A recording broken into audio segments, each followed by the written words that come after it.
કેમ છો વિદ્યાર્થી મિત્રો? મજામાં? હું રાજેશ સર આપ સૌનું ફરી બાયોલોજીના દુનિયામાં સ્વાગત કરું છું. મિત્રો, છેલ્લે જે આપણે શીખ્યા એને જરાક રીકેપ કરીએ, રિવાઇઝ કરીએ. તો છેલ્લે આપણે કોષ રસ વિભાજન, સાયટોકાઇનેસિસ અને સમવિભાજનનું મહત્વ જોયું. તો સાયટોકાઇનેસિસ, કોષ રસ વિભાજન એ કોષ વિભાજનને પૂર્ણ કરતી પ્રક્રિયા છે. એના વગર કોષ રસ વિભાજન પૂરું થાય નહીં, કોષ વિભાજન પૂરું થાય નહીં અને બે બાળકોષ છૂટા પડે નહીં. એટલે કોષ વિભાજનને પૂર્ણ કરતી પ્રક્રિયા છે. એમાં પ્રાણી કોષમાં પરિઘથી કેન્દ્ર તરફ ઉપસંકોચન થઈ અને બે બાળકોષ છૂટા પડે છે. જ્યારે વનસ્પતિ કોષમાં એનાથી ઊંધું કેન્દ્રથી પરિઘ તરફ એમ જે છે કોષ રસ વિભાજન થાય અને બે બાળકોષ છૂટા પડે છે. એમાં ખાસ સેલ પ્લેટની રચના થાય છે, કોષીય તકતી, ફ્રેગમોપ્લાસ્ટ, આ બધા મુદ્દા ખાસ યાદ રાખજો. અને ત્યાર પછી આપણે જોયેલું સમવિભાજનનું મહત્વ. ઓકે મિત્રો, તો લાસ્ટ ટાઈમ આપણે આટલું જોયેલું. હવે આગળ વધીએ. મિત્રો, આજનો આપણો ટોપિક છે અર્ધીકરણ મેન અને સમસૂત્રી ભાજનના રૂપાંતરણો. નીટના સંદર્ભમાં આપણે સમસૂત્રી ભાજન બીજી કેટલીક રીતે રૂપાંતરિત થયેલા જોવા મળે છે. સેમ આ જ રીતે બધા સજીવોમાં ન પણ થાય. સમજ્યા તમે? થોડું ઘણું ચેન્જીસ હોય. મેન પ્રોસેસ તો આ જ હોય, જે મેન પ્રક્રિયા આપણે જોઈએ આ જ હોય, પણ થોડા ઘણા ચેન્જીસ હોય, એટલે કે એને સમવિભાજનના રૂપાંતરણો કહેવાય. જે નીટના સંદર્ભમાં આપણે ડિટેલમાં આજે આપણે સમવિભાજન માટે જોવાના છીએ. અને બીજી વસ્તુ છે અર્ધીકરણ વિશે આપણે સ્ટાર્ટ કરીશું. ઓકે, બીજું વિભાજન. ઓકે, મેં તમને અગાઉ વાત કરી એમ આ ચેપ્ટરમાં આપણે મેન બે ક્વેશ્ચન શીખવાના છે. એક સમસૂત્રી ભાજન અને બીજું અર્ધીકરણ. સમસૂત્રી ભાજન આપણે પૂરું કર્યું, અર્ધીકરણનો કન્સેપ્ટ આજે આપણે જોઈશું અને પછીથી શીખીશું. ઓકે, તો આગળ વધીએ. સમસૂત્રી ભાજનના રૂપાંતરણો. તો મિત્રો, પહેલું જે છે એ છે ક્રિપ્ટોમાઇટોસિસ. ઓકે, અથવા પ્રોમાઇટોસિસ કહેવાય. અમીબા જેવા પ્રોટોઝોઆ પ્રજીવની અંદર જોવા મળે. આ એક પ્રાથમિક પ્રકારનું સમસૂત્રી ભાજન છે. અંડરલાઈન કરું ત્યાં ધ્યાન આપજો. પ્રાથમિક પ્રકારનું સમસૂત્રી ભાજન છે જેમાં કોષ કેન્દ્ર પટલ એ અદ્રશ્ય થતું નથી, પરંતુ વિભાજન દરમિયાન સતત જ જોવા મળે. જો પેલામાં કેવું થતું, કોષ કેન્દ્ર પટલ પૂર્વ અવસ્થામાં અદ્રશ્ય થતું ને, પણ અહીંયા થોડુંક અલગ છે. કોષ કેન્દ્ર પટલ અદ્રશ્ય નથી થતું, એટલે પ્રાથમિક પ્રકારનું છે. કેરિયોકાઇનેસિસ એટલે કે કોષ કેન્દ્ર વિભાજનના બધા જ ફેરફારો થાય. રાઈટ? એટલે કેરિયોકાઇનેસિસ જે છે એમાં બધા જ ફેરફારો જોવા મળે. ત્રાકતંતુનું નિર્માણ થાય છે, કોષ કેન્દ્ર છૂટા પડે છે, બટ કોષ કેન્દ્ર પટલ અહીંયા છૂટી પડતી નથી, એટલે અદ્રશ્ય થતી નથી. ઓકે, અને એકમાંથી બે કોષ કેન્દ્ર બની જાય અને બે બાળકોષે બની જાય, પણ કોષ કેન્દ્ર પટલ અદ્રશ્ય થતી નથી. તો આ પ્રકારનું જે કોષ વિભાજન છે એને ક્રિપ્ટોમાઇટોસિસ અથવા પ્રોમાઇટોસિસ કહેવાય. એ આપણે પ્રોટોઝોઆ અમીબામાં જોઈએ છે. દ્વિભાજન એટલે એકમાંથી બે. જ્યારે એકમાંથી બે કોષ છૂટા પડે ત્યારે એને શું કહેવામાં આવે? દ્વિભાજન. અને આ રીતનું જે છે એ શેમાં જોવા મળે? અમીબા પ્રોટોઝોમ. તો તમે જુઓ આકૃતિમાં. રાઈટ? પેલા એક જ છે, આ એનું ન્યુક્લિયસ એટલે કોષ કેન્દ્ર. એ કોષ કેન્દ્ર પટલ સળંગ જ હોય વિભાજન વખતે, ક્યાંય અદ્રશ્ય ન થાય અને બે બાળકોષો ઉત્પન્ન કરી દે. એટલે કેરિયોકાઇનેસિસ ઇટ્સ ઓકે, કોષ કેન્દ્ર વિભાજન થઈ અને બે કોષ કેન્દ્ર બનશે, પણ કોષ કેન્દ્ર પટલ ક્યાંય અદ્રશ્ય થતું નથી. સમજ્યા? તો આ પ્રકારનું જે સમવિભાજનનું રૂપાંતરણ એને આપણે શું કહીશું? ક્રિપ્ટોમાઇટોસિસ, પ્રોમાઇટોસિસ. સમજ્યા મિત્રો? ક્રિપ્ટોમાઇટોસિસ, પ્રોમાઇટોસિસ એક પ્રકારનું પ્રાથમિક પ્રકારનું કોષ વિભાજન જેમાં કેરિયોકાઇનેસિસ થાય છે, બરાબર? કોષ કેન્દ્ર વિભાજન થાય છે, પરંતુ કોષ કેન્દ્ર પટલ અદ્રશ્ય થતું નથી. ઓકે, પ્રોટોઝોઆ અમીબા એની અંદર આવું જોવા મળે. પ્રોટોઝોઆ એટલે કે પ્રજીવ. ઓકે, નેક્સ્ટ રૂપાંતરણમાં આગળ વધીએ. બીજું છે ડાયનોમાઇટોસિસ. મિત્રો, ડાયનોમાઇટોસિસ જે છે અહીંયા હું અંડરલાઈન કરું જોતા, ડાયનોમાઇટોસિસ એ ડાયનોફ્લેજલેટમાં જોવા મળે. બે ફ્લેજેલા ધરાવતા સજીવો અગાઉ આપણે જોઈ ગયા. રાઈટ? એક પ્રકારના મેઝોકેરિયોટ છે. હવે મેઝોકેરિયોટ શબ્દને સમજજો બરાબર. રાઈટ? એવા છે કે જેમાં હિસ્ટોન પ્રોટીન ગેરહાજર છે અને રંગસૂત્રો જે છે યોગ્ય સંઘનિત અથવા તો નિષ્ફળ નીવડે છે. રંગસૂત્રો બનતા નથી, એટલે કોષ વિભાજન દરમિયાન સ્પષ્ટ રંગસૂત્ર દેખાતા નથી. સંપૂર્ણ કોષ વિભાજન દરમિયાન કોષ કેન્દ્ર પટલ પણ હોય અને બાકીનું ઓકે છે જે રીતે થાય અને યુમાઇટોસિસ એને કહેવાય છે. તો સમજીએ મિત્રો, ડાયનોમાઇટોસિસ ડાયનોફ્લેજેલેટમાં છે. આયરા બે ફ્લેજેલા વાળા ગોનિયોલક્સ કે એ બધા જે છે એ ડાયનોફ્લેજેલેટ છે. અહીંયા નોટિલ્યુકે આપ્યું છે, જુઓ, રાઈટ, એકમાંથી બે બની ગયા, જુઓ, 1 2 3 4 5. આ પહેલા એક જ હતું, રાઈટ, 5 અવસ્થાને અંતે એકમાંથી કેટલા બની ગયા? 2. ઓકે, તો એની અંદર આ મેઝોકેરિયોટ કીધું. મેઝોકેરિયોટ એટલે સમજો, આદિ કોષ કેન્દ્રીય હોય એને પ્રોકેરિયોટ કહેવાય, સુકોષ કેન્દ્રીય હોય એને યુકેરિયોટ કહેવાય, બંનેની વચ્ચેના હોય એને મેઝોકેરિયોટ કહેવાય. જેમાં હિસ્ટોન પ્રોટીન ગેરહાજર છે પણ રંગસૂત્ર બનતા નથી.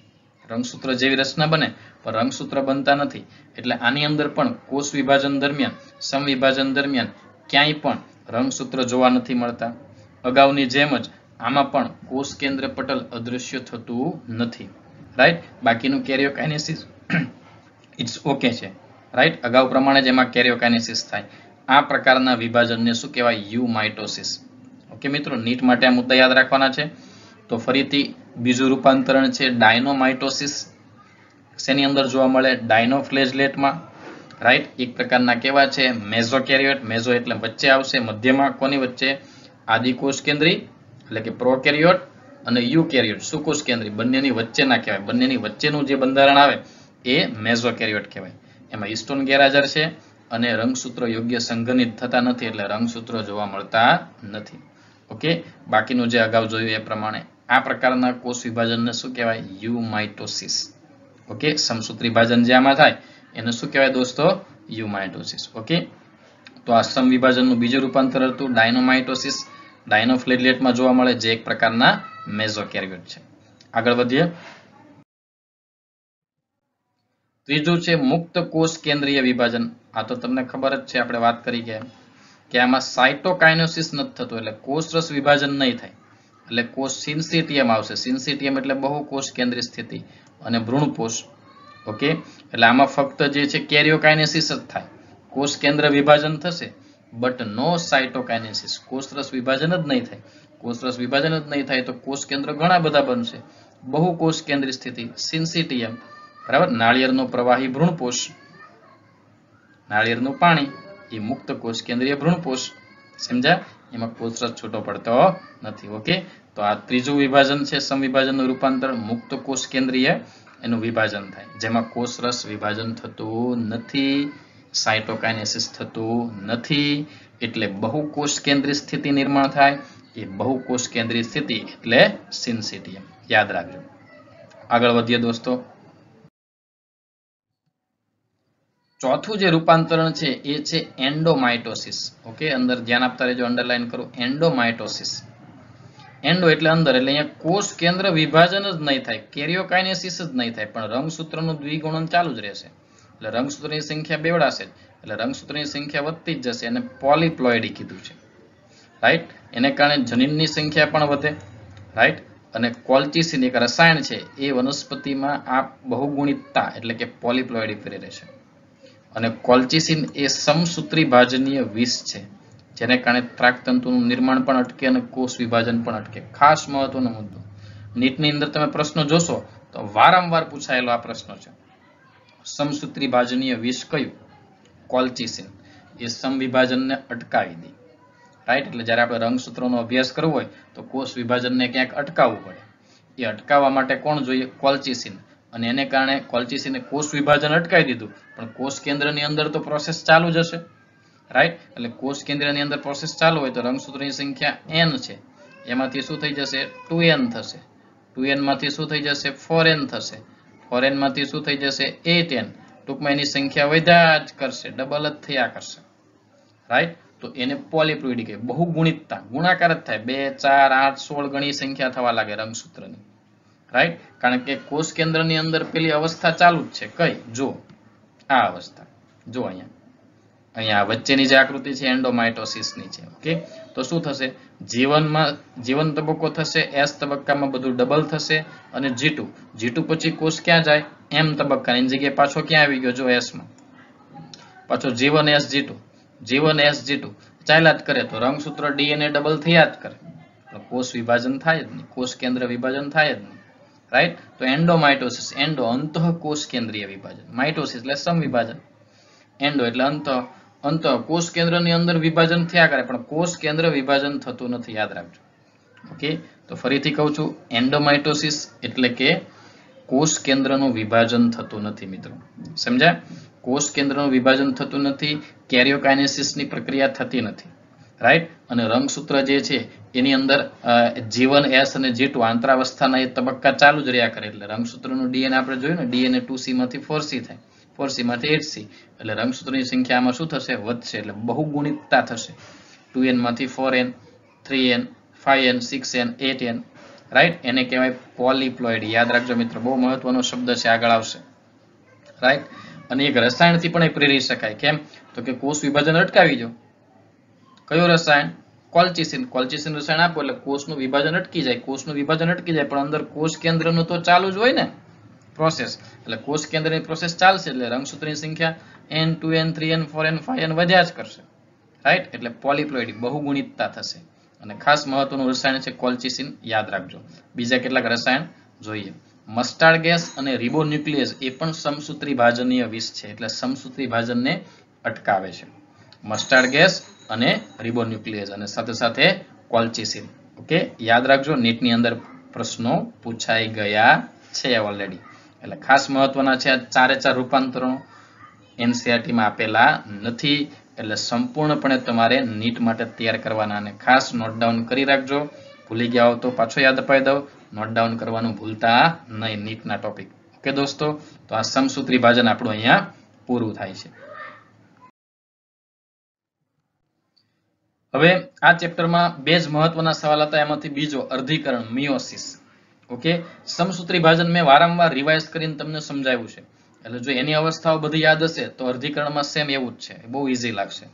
ઓકે, તો અર્ધીકરણ જેને ઇંગ્લિશમાં કહેવાય મિયોસિસ, અર્ધીકરણમાં શું થશે દોસ્તો?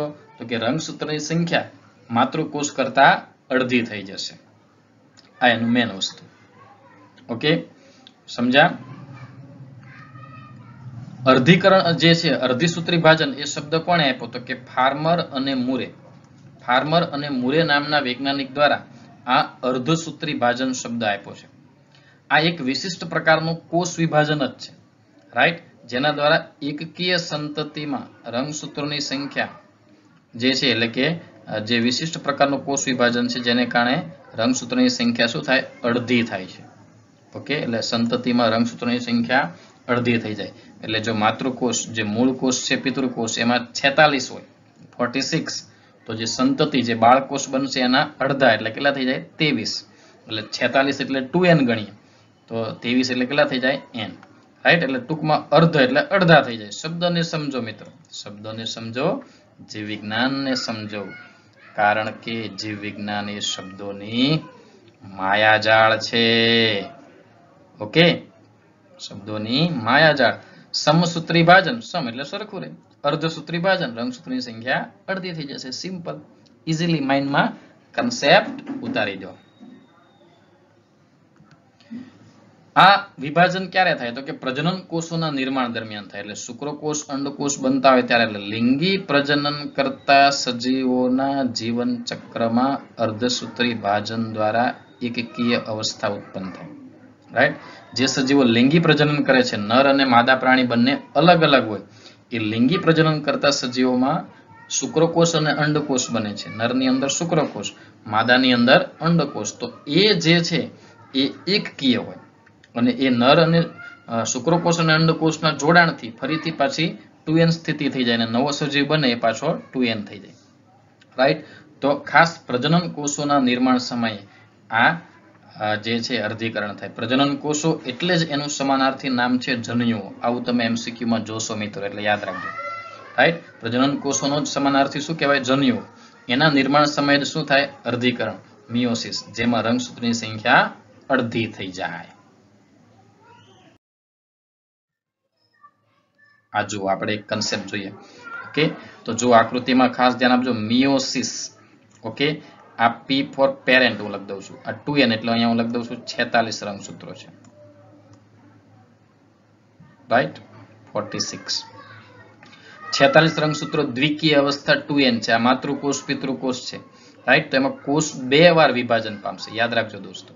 ધીસ ઇઝ મિયોસિસ 1 અર્ધીકરણ 1, ધીસ ઇઝ મિયોસિસ 2 અર્ધીકરણ 2.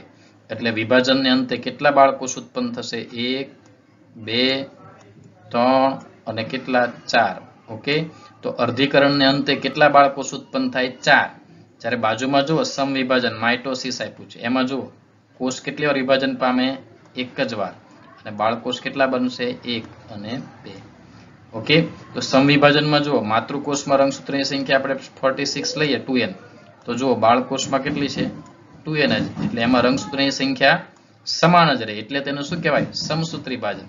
બટ અર્ધીકરણમાં જુઓ માતૃકોષમાં કેટલી છે? 46, રાઈટ.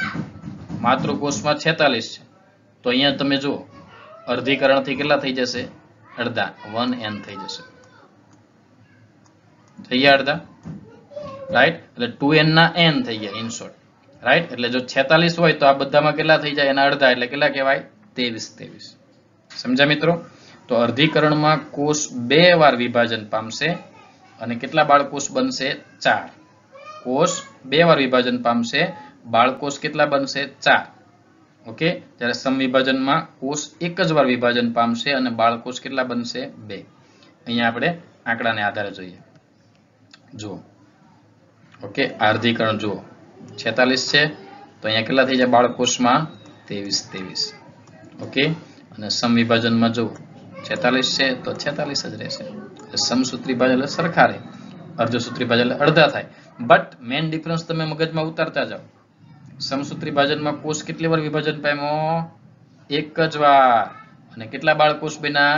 2, રાઈટ. જ્યારે બાજુમાં મિયોસિસ અર્ધીકરણમાં જુઓ કોષ કેટલી વાર વિભાજન પામ્યો? 2 વાર. અને બાળકોષ કેટલા બન્યા? 4, જેમાં રંગસૂત્રની સંખ્યા મૂળ કોષ કરતા અડધી. ઓકે દોસ્તો, ખાસ યાદ રાખજો, માઇન્ડ ઇટ. આ કન્સેપ્ટ ખૂબ જ જરૂરી છે, એટલા માટે આજે ખાલી આપણે અર્ધીકરણનો કન્સેપ્ટ જોઈએ છે. કેટલી વાર વિભાજન પામે, કેવી રીતે અડધા થાય, રાઈટ. એ ખૂબ જ જરૂરી છે કે આના આધારિત ગણતરી વાળા પ્રશ્નો આવે તો એની માટે આવડવું જરૂરી છે. આગળ વધીએ. તો અર્ધીકરણની વિશેષતાઓ. અર્ધીકરણમાં જોઈએ તો કોષ કેન્દ્ર વિભાજન જે છે, કોષ વિભાજનમાં 2 ક્રમિક ચક્રો ચાલે છે. મેં વાત કરી એમ 2 વાર વિભાજન થશે, એટલે કોષ 2 વાર વિભાજન પામે એટલે અર્ધીકરણ 1 અને અર્ધીકરણ 2. પણ ખાસ મહત્વનું, ડીએનએ નું સ્વયંજનન 1 જ વખત થશે, એટલે આંતરાવસ્થા 1 જ વાર થાય. મિત્રો યાદ કરો, કોષ વિભાજન પહેલા કોષ વિભાજન માટેની તૈયારી એટલે શું? આંતરાવસ્થા. કોષ વિભાજન પહેલા કોષ વિભાજન પામે એની તૈયારી એટલે આંતરાવસ્થા. અહીંયા કોષ 2 વાર વિભાજન પામે છે. કેટલી વાર? 2 વાર. અર્ધીકરણ 1 અને બટ પરંતુ અહીંયા ડીએનએ 1 જ વાર બેવડાય, ધેટ મીન્સ આંતરાવસ્થા 1 જ વાર થશે. ખાસ યાદ રાખજો, આ મહત્વનું છે, રાઈટ. અહીંયા તમે જુઓ આકૃતિમાં સેલ ડિવિઝન 1 એટલે અર્ધીકરણ પહેલું, અહીંયા રાઈટ. મિયોટિક ડિવિઝન 1 અર્ધીકરણ પહેલું થયું, અર્ધીકરણ બીજું, right. But DNA replication only single time, 1 જ વાર અહીંયા આપ્યું છે, જુઓ, રાઈટ. 1 જ વાર બેવડાય, જુઓ. અને પહેલા કોષને જુઓ અને બીજા કોષને, એટલે ડબલ થઈ ગયું. એટલે યાદ રાખજો, ડીએનએ નું સ્વયંજનન 1 જ વાર થશે, કોષ 2 વાર વિભાજન પામશે. અને કયા તબક્કામાં બેવડાય તો તમને ખબર જ છે. આંતરાવસ્થા જ્યારે 1 વાર થાય તો S તબક્કામાં જે છે એનું શું થાય? સ્વયંજનન થાય, રાઈટ. અને પછી કઈ તબક્કા શરૂ થાય? અર્ધીકરણ 1. ધેટ મીન્સ કે આંતરાવસ્થા ક્યારે થાય? અર્ધીકરણ 1 માં કે અર્ધીકરણ 2 માં? તો કે અર્ધીકરણ 1 પહેલા, રાઈટ. અર્ધીકરણ 1 પહેલા જે છે આંતરાવસ્થા થાય. અને અર્ધીકરણ દરમિયાન જે છે સમજાત રંગસૂત્રોની નવી જોડીઓ બનશે, પુનઃ સંયોજન થાય, રીકોમ્બિનેશન. ઓકે, એ તમને પછી આગળ જ્યારે ડિટેલમાં આપણે અર્ધીકરણ જોઈશું ત્યારે વધારે સમજાવીશ. અત્યારે યાદ રાખજો, નવું સંયોજન બનશે. કંઈક જૂના જે માતા પિતાના જે રંગસૂત્રો હતા એમાં કંઈક નવું હવે આવશે, પુનઃ સંયોજન થશે, રીકોમ્બિનેશનની પ્રક્રિયા આમાં થાય છે, એ આગળ આવશે. ઓકે, તો આ રીતે તમે સમજી શક્યા કે કોષ કેટલી વાર વિભાજન પામશે? 2 વાર. Miosis 1, miosis 2, અર્ધીકરણ 1, અર્ધીકરણ 2.